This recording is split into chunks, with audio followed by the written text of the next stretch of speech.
What's up, YouTube? It's your boy Damo 10, and I just wanted to take the opportunity to let you guys know some of these videos be thick. And if you're here for something specific, check out the timestamps in the description. Let's get started. Up YouTube, it's your boy Damo 10, back at it again with another kanji video.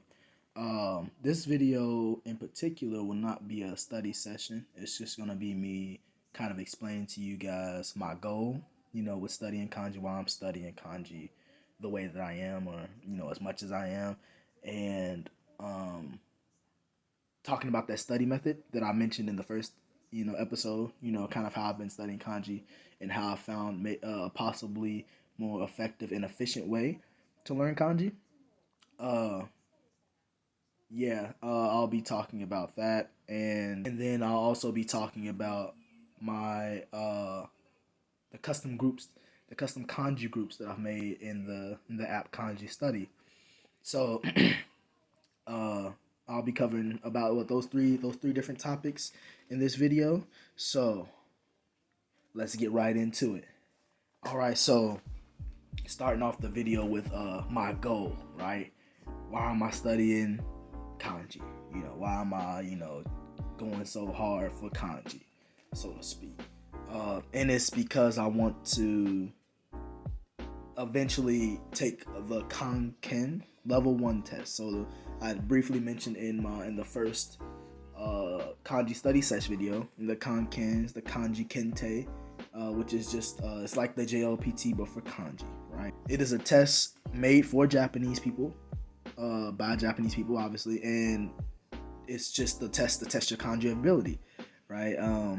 On there you have to test if you the compounds, the jukugo, right, the yoji jukugo, the idioms, different expressions, the synonyms, the antonyms, the homophones,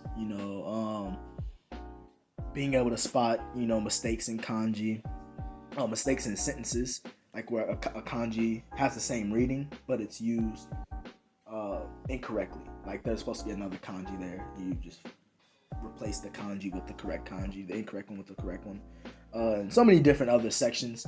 However, the Kanken is mainly a test that tests your writing ability, right? It being able to recognize kanji, read them is one thing, but being able to write them is completely different, right? It's a whole nother beast, and in today's society, it's hard to get a lot of that writing practice unless you're like in school, because nowadays everyone just texts, right? Everyone just texts. You don't really have to know the kanji to be able to text. You don't have to know how to write it. You have to be able to recognize it, obviously. But this test, is designed to help those who still want to be able to write, to keep the study and maintain your ability, kind of thing. And for us foreigners who are not Japanese and have not been writing Japanese all our lives, it's a good way. It's a good way to practice your kanji. It has 10 levels here in Kanji Study. You can see it has 12 levels. I'm sorry. Here in Kanji Study, you can see right, level 10, 9, 8, 7, 6, 5, 4, 3, pre 2, 2, pre 1, 1, and level 10, right? Just give it a little gander. It's pretty standard kanji, right?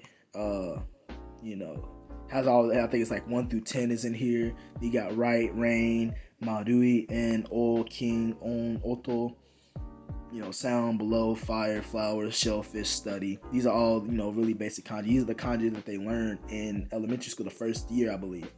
And vice versa. I think these levels are also, they're corresponded with the kanji that they learn at each level, each like grade. So this is definitely a good like, this test is a good tool that you can use for your own your own studies. Start at level 10, drill them kanji, because it's not just the kanji that you have to learn. You have to learn the kanji. You have to learn the words that the kanji appear in, right? So if it's, let's see, gaku, right, daigaku, college, kagaku, science, gakushu, manabu, Nine no manabu, gakkou, gakusei, bungaku, sugaku, chugaku, kengaku, So, aside from just learning just kanji, it gives you the chance to study your vocabulary as well. And along with that, a whole bunch of different other subjects that'll test your kanji knowledge, how well you know these kanji for this particular level, and how well you can use them, utilize them, and write them, and recognize, right? So, yeah. So my goal is level 1, right? Level 1 of the kanken, which, if we look here, if you add all these together, all these kanji together, 6,000 plus kanji. All the way up to level 1, from 10 to 1, it's about 6,000 kanji. Everything up to level 2 are kanji that, you'll encounter just about every day and in the newspaper. Everything beyond that, like pre-level 1, is stuff that is not necessary to know, but if you want to study it, you can. It's more for people who really like kanji. Up to level 2 is all you need. It's almost similar to the JLPT, where you really only need level 2 to be able to work in Japan, or at least show that you have level 2 ability. And then level 1 is just, for anybody who just wants to go the extra mile. Level pre-1 and 1 here for kanji, the kanji kente, are for those who want to go the extra mile. And I want to go the extra mile, right? However, being able to learn 6,000 kanji, right? Being able to recognize and write 6,000 kanji is a daunting task, right? It's gonna take quite some time, maybe even a couple years, 2, 3, 4, 5, however long it takes. I'm gonna get there. But while studying, the goal is so far away. It can be kind of disheartening. Dang, I really gotta study for 5 years before I get there. 2, 3, 4, 5 years. So instead of focusing only on the goal, you got to focus on the process of actually studying the kanji. So learning to enjoy the process of studying, being able to open up the kanji and really enjoy writing the kanji, looking at the kanji, reading the kanji. And if you can do that, which is what I'm trying to do myself, I already like kanji. I like studying kanji. But the idea of, every day on the grind, studying kanji, writing kanji out by hand and stuff like that until I get to level 1, it does sound kind of boring. You're really just writing kanji, and really not doing too much of anything else. Being able to go and write kanji on the days that you don't want to write it, right? And I got a couple of those right here. These days where I don't got the full circle are days that I just wasn't feeling it, and I opened up the app, maybe looked at a couple kanji and closed it. Showing up is important, right? No matter how you feeling, just show up, get there, keep the streak alive. Enjoy the process. I think that's the idea, right? I also want to deepen my knowledge of kanji and my relationship with kanji. Like going back to those, like I've already, if you saw in the first kanji session, I was doing level 5 kanji, and I'm gonna be doing level 4 kanji today. And I've already actually studied all of level 4 kanji, like formally. Like I took the level 4 test. Didn't pass, by the way. I'll explain that in another video. But so I'm still gonna go through it, all the kanji, learn them, make sure there's nothing I'm forgetting from the readings and stuff like that. Make sure I can actually write them all still. And I've done that for all the levels from 10 to 5 so far. I went through all the level 10 kanji, even though I know them all. Make sure my stroke orders are correct. Make sure there's no readings that I'm forgetting from for kanji. But there was actually one, Jugyo no Ju. There was a kunyomi from Jugyo no Ju that I just didn't know existed. It was Sazukeru. Let's just look it up real quick. Sazukeru. Boom, right there. Never in my days I've never had to use it. Never had to use it, and it's you only ever really see this kanji used in Jugyo, Kyoju, Jugyo, there we go. I was like, it is not even showing Jugyo, right? Kyoju, Jugyo, yeah, Sazukeru.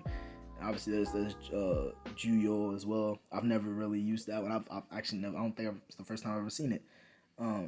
But that's really it. Like, you learn the kanji in class, right? You learn kanji in class, and you learn the different words that contain the kanji, and it may only be one word, and you only ever seen that kanji in that one word, and didn't know that it had other readings, even though you may see it in the textbook. It like the textbook will tell you it has this reading, Jo Sazukeru blah blah blah blah, or Ju Sazukeru blah blah blah blah, but you only pay attention to the one that is important for that chapter, right? Ju. That's the only one you need to know. That's the only one you need to focus on. So in this that I'm going back to make sure that I'm not missing any of those, right? If I am, making sure I remember them, right? And yeah, it's a process, and I'm trying to learn how to enjoy it, right? And I hope you guys watching this video, who's aspiring to hop on that long old kanji road, can learn to enjoy it as well, right? Enjoying the journey, enjoying the process. Now, onto the method, right? Now, this method isn't really something that I came up with. It's more like this is something that the Japanese kids learn when they're in elementary school, and it helps them throughout the rest of their lives, throughout the rest of their academic lives. However, at least from what I've seen, no one teaches this in American Japanese classes, right, or just foreign Japanese classes. Now, obviously, I can't speak for all the foreign Japanese classes, but at least the ones that I've been in, that I've seen, they don't teach this, and it's because, after reading, a couple of articles, a lot of teachers acknowledge that what I'm about to say is, it has its place, but they feel like it would confuse the students, right? And fair enough. There's a time and place for when you can teach it, but they don't teach it at all, no matter how high up in the chain you get in terms of your Japanese. Now, again, I didn't even major in Japanese, so I don't know if they might teach it in Japanese majors. Who knows? I feel like if they do, great. But it's still not like a publicly known thing about kanji, and it's something that I learned in Japan. Like, I took a kanji class in Japan, and I learned about this. And I was like, what? How come they didn't teach us this back home? Like, this would have made kanji learning so much easier, right? And it's just getting into that. It's because around grade 6 for them, for Japanese people, they learn about the 4 different categories that kanji are broken up into, right? Kanji are broken up into, it's really 6, but it's really 4 main ones, and we're not going to go over the other 2. 6 categories, 4 categories that kanji are broken up into. And those are Shōkei moji, Shiji moji, Kaii moji, and keisei moji, right? And the group of, the category of kanji that we're going to focus on, or that I'll focus on the most, is the keisei moji. And the reason for that is 80 to 90% of all kanji that you learn falls in that category. Now, just to give a brief explanation for each one, the Shōkei moji are the kanji that are, as the Japanese teachers explain, they take on the shape of the thing that they represent. So mountain, tree, river, basic stuff. River looks like the 3 lines, tree looks like a tree, mountain looks like a mountain range, 3 mountains, right? Those are the Shōkei moji. Shiji moji are all the other kanji that they can't be drawn as the thing that they represent. For 1, 2, 3, right? What is 1? You can't draw 1. You can draw like a dot, And that's why they draw that line. That one line represents one, right? And a whole bunch of other things. Up. What is up? We know what's up. We know what's down. We know what up is and we know what down is, but how do you represent that, right? It's the more abstract kanji. And so those are the shiji moji. The Kaii moji are literally the kanji that have multiple parts, and the meaning of each part, because usually it's two kanji put together, make a new meaning for the kanji, and the new meaning is related to the two kanji that were put together. So one of the main ones, right, is akarui. It's sun, moon. Put it together means bright, right? Things like that. And then keisei moji. Keisei moji are the kanji that are composed of a meaning. A part of the kanji is represents the meaning, and a part of the kanji represents the sound. And by sound, I mean the reading, right? One part helps you identify the reading of the kanji 80 to 90% of the time. It's not foolproof. It's not 100% always gonna work, but there's almost no language where it's always 100% gonna work. Anything's gonna always 100% gonna work. There's always exceptions, right? So with keisei emoji, good, like a couple of examples. Sei. I'll put a picture of a group of sei kanji, but they all have this one component in common, and that one component is what we call the onpu. The onpu helps you identify the onyomi of the kanji, right? And then the radical obviously helps identify the meaning, and with the onpu, you can figure out the onyomi of all these kanji because they have the same, right? They have the same part. Now, again, this isn't something that is foolproof and it works for all kanji, because there will be some kanji that have the same part, but don't have the same readings, right? Another good example is ken. I'm gonna go ahead and display the picture for ken. All the kanji with the same part, different radicals. Ninben, umahen. I don't know if it's uma. What's another one? Dito, kihen, etc., etc. They all look at the radicals help you with the meaning, right? But that onpu, that ken, the thing that they all have in common, that helps you figure out the onyomi. That helps you figure out the reading of the kanji. And actually, one more example, kyo. I'm actually gonna type it in here. You can't really type it. Oto ni hito ashi. Boom. So kyo. This one right here. This one right here. This one right here. Anything with this also has the reading kyo. Kyo. Kyo. And actually K. They all have kyo and K. Kagami. Kyo is its own yomi. Sakai. Kyo. K. Kisou. Kyo. K. Right? Another one. Fuku is he for he ni. Fuyu gashira? Fuyu gashira ne. 3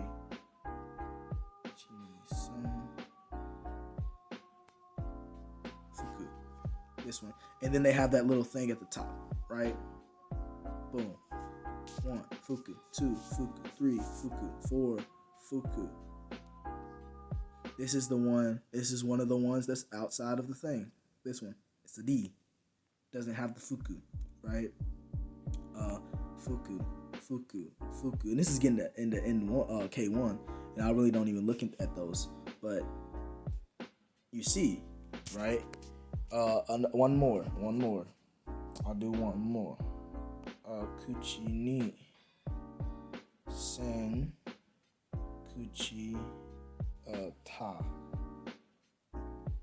1, 2, 3, 4, 5 fuku. これもfukuね. Anything with, right? with the right part, this one right here, that's fuku. Fuku, except for this one, fu is the exception. Fu, tomu, tomi. Everything else is fuku. Oh, I'm sorry, not this one. This one, ukamuri. Right here, fu. So, onpu, extremely important to helping us figure out the reading of the kanji. And this isn't to say that this is like a way to cheat the system, right? You still have to put in the work. You still have to grind. You still have to learn those initial 80 kanji, 80, 100 kanji, because these kanji, most of these kanji are onpu. Some of these kanji are onpu.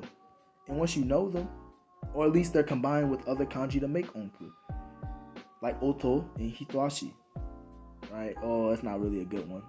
Fuku, right? It's kuchi and ta, right? I'm pretty sure kuchi and ta are in here. Let's see if kuchi. Oh, there's kuchi right there. Kuchi, ta might not be in here actually. I mean, it's right there. It's in otoko. Oh, there it is. Boom.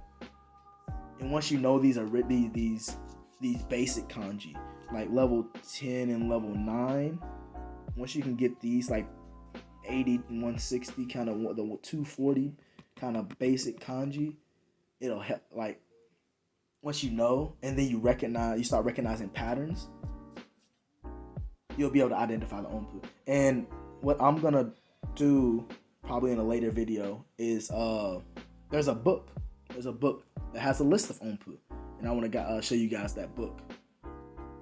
It's like 150 of the basic onpu. Some of the things in the book I definitely are like, yeah, she's really hitting on it. And the book is called the Kanji Code, by the way, if you guys want to look it up on your own. But there's some other things I'm like, man, and that's typically how it is. But yeah, that is something that I've been using, right, in my kanji studies as of late. Finding those patterns, and I think that's really the key. That is the key to kanji, learning kanji. Patterns, recognizing patterns, and also chunking, being able to put the kanji into a group.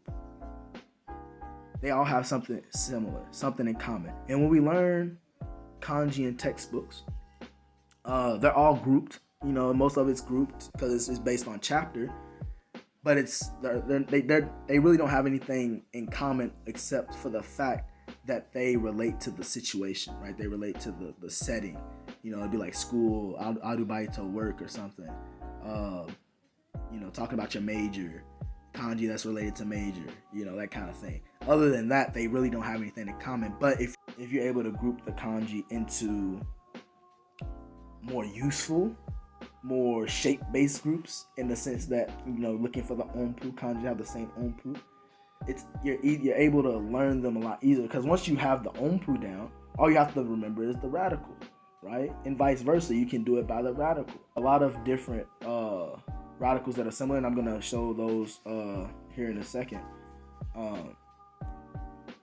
That you can just make whole like little custom groups. In Kanji Study, you can make custom groups for your kanji, right? You make custom groups for your kanji, and again, I'm going to show those here in a second. But being able to, if I feel like learning things in chunks makes them easier. Chunking. And I think that's like an actual linguistic term, or maybe not linguistic, more neurology. Has to do with the brain, right? Being able to remember things in chunks instead of remembering them as individual pieces. So memorizing 10 kanji that have the same onpu or the same radical is easier than remembering them as individual kanji, right? They have something in common. They have the onpu, they have the radical that's in common. And all you have to remember is the remaining part. And that is the key, right? I feel like that is the key to being able to learn kanji faster and more effectively, right? Now, getting into these groups, I'm gonna go ahead and go into my custom sets, right? So the first one, kando. Kando is just something I just came up with, right? Because I'm talking about going on this journey, this long kanji journey. So it's really an abbreviation of kanji no michinori. And right, it's literally the kanji road, the kanji journey, whatever you want to call it.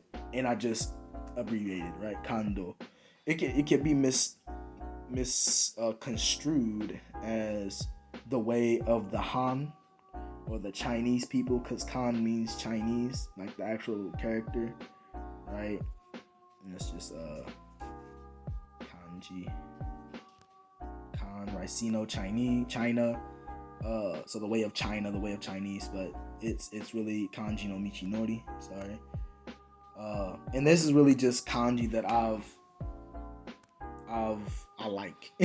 Kanji that I've come across that were cool, had cool meanings, etc. Right? Or they just look, nice.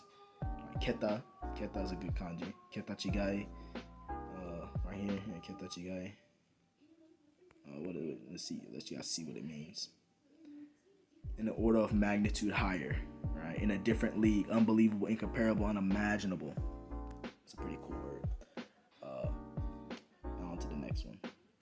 Now, kake nakatta kihon no kanji, that's the second one.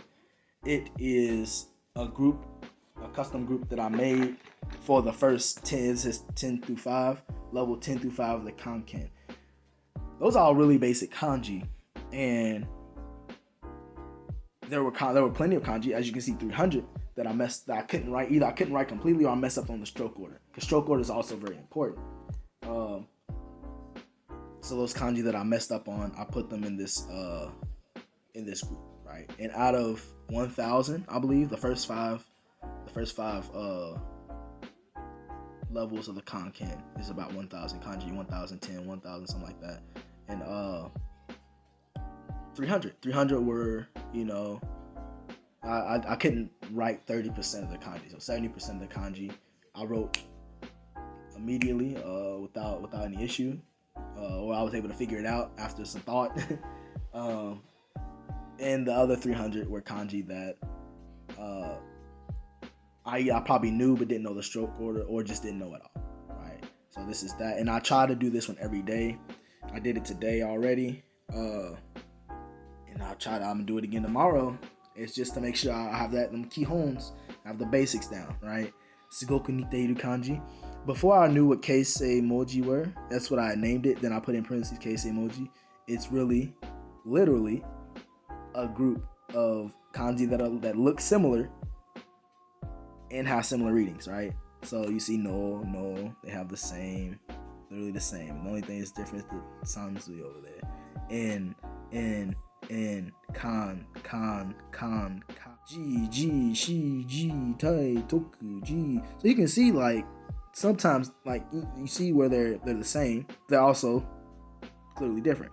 That's where the 80 to 90% come in, right? It's not always not 100%. A, E, kan, E.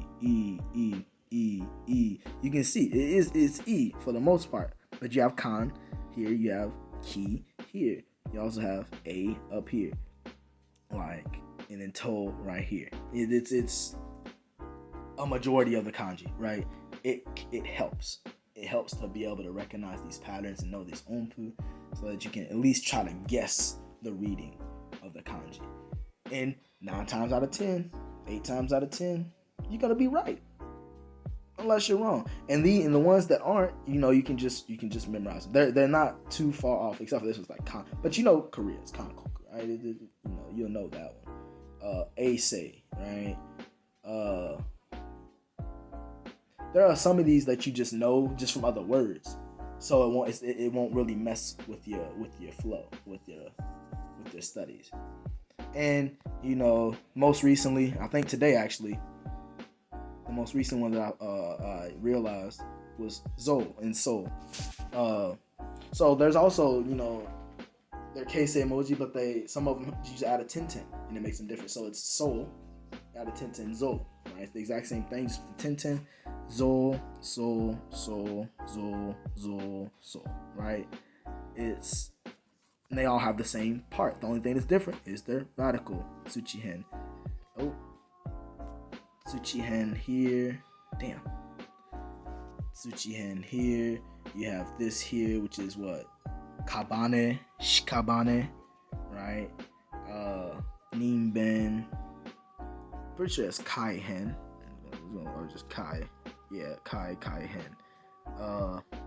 Dishinben. Right? Dishinben. Yeah. Right? So like having these kanji in groups allows me to I don't actively study this one. I'll just like collect them. Like once I realize, because I'm studying them through other groups, and once I realize, oh wait, this is one of like I seen this in another one that had the same reading, then I go and search, and then sure enough, it's an onpu. Now it's also that book as well, but that book literally has them all listed out, or a good majority of them listed out, not all of them. But the Kanji Code again, but I'm also through my studies discovering them on my own, so it's not too much of a hassle. Now, 3-part kanji. It's literally just kanji that has 3 parts, like that I end up messing up or forgetting, right? Da, sui, zui, that kind of thing. Now we're gonna get into. I'm gonna skip this one. We're gonna get into these 3 right here. 1, 2, 3. These are the radicals that are. These are the groups that I've. This one here as well. I've created based on radicals. Now you can literally go through all the radicals and make groups based on the radicals.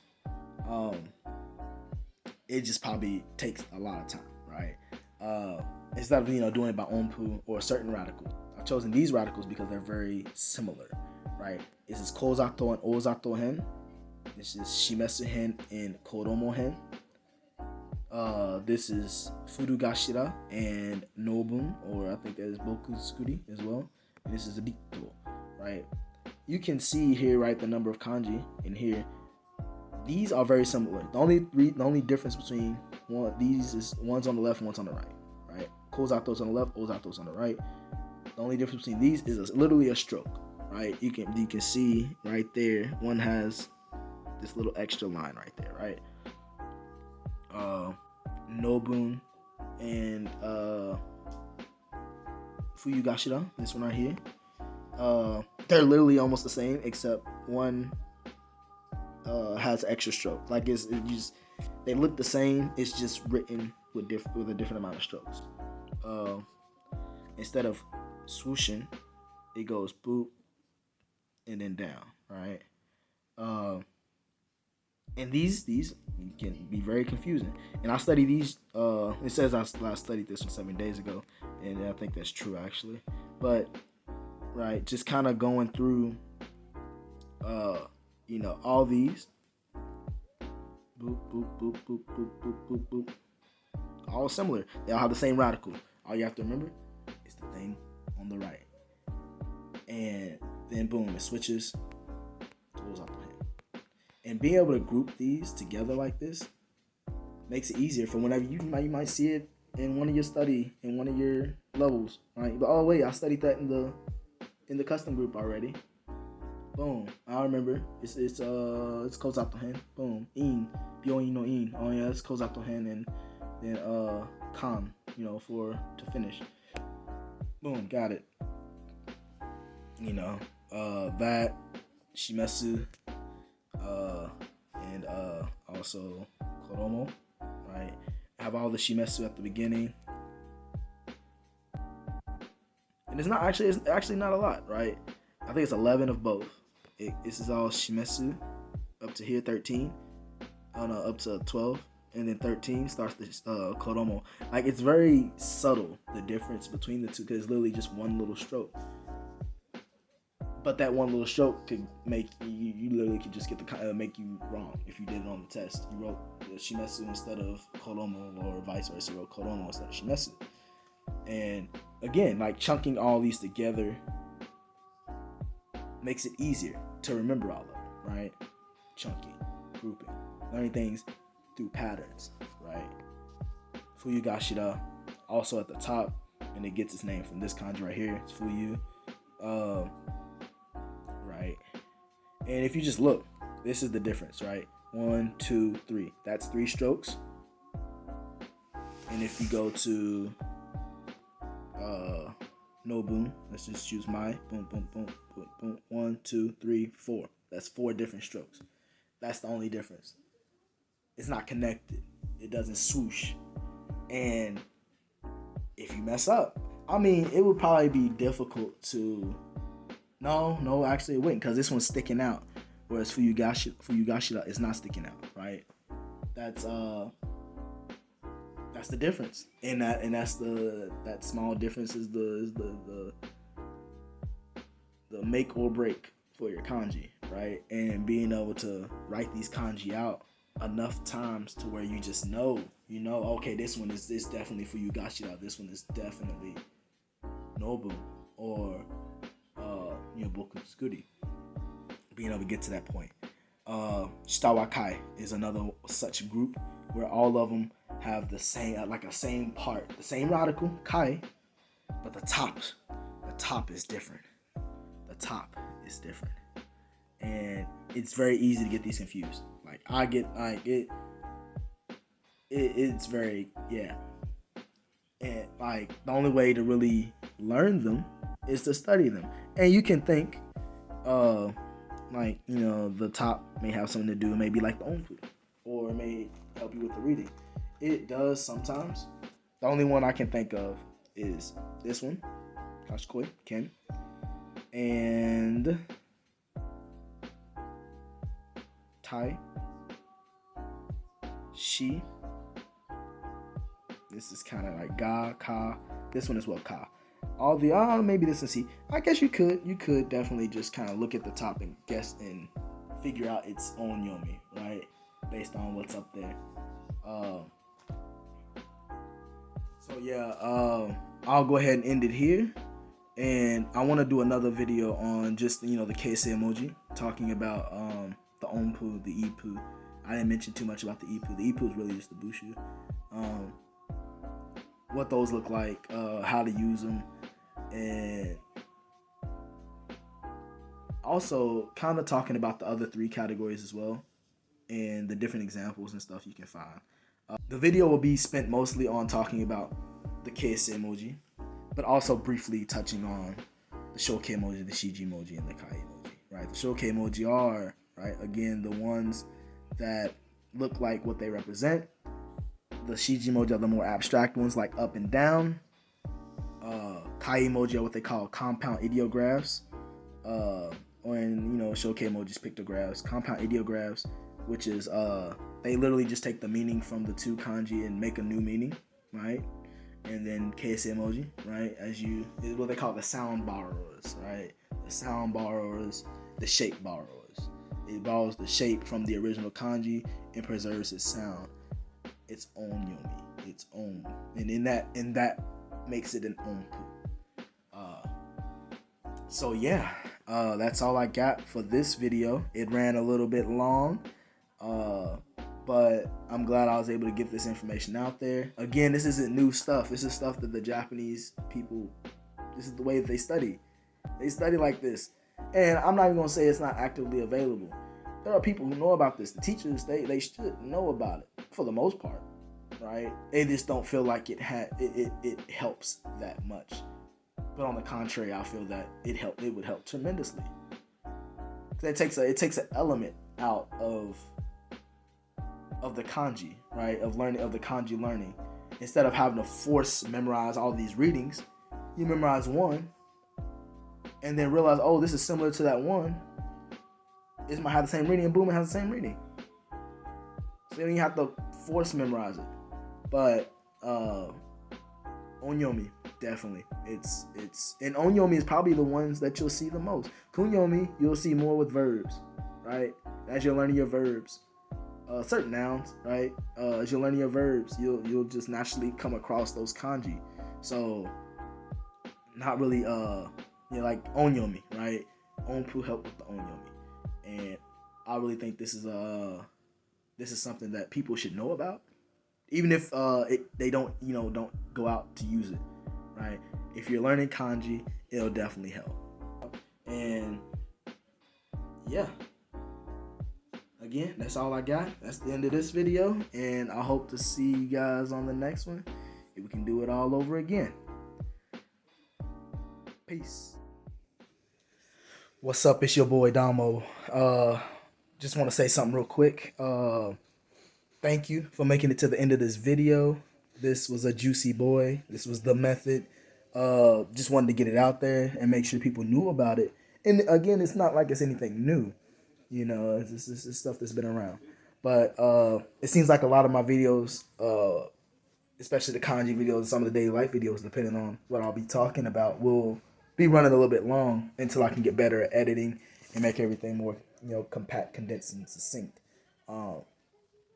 However, I'd really love to thank you guys. If you made it all the way to the end of this video and all the other videos, thank you guys from the bottom of my heart, because these some juicy boys, right? 30, 15, 20, 40-minute videos, almost an hour long, and you took the time out of your day, out of your guys' day, to watch this video in its entirety.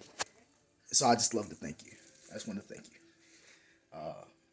Man, I hope to see you on the next video. Peace.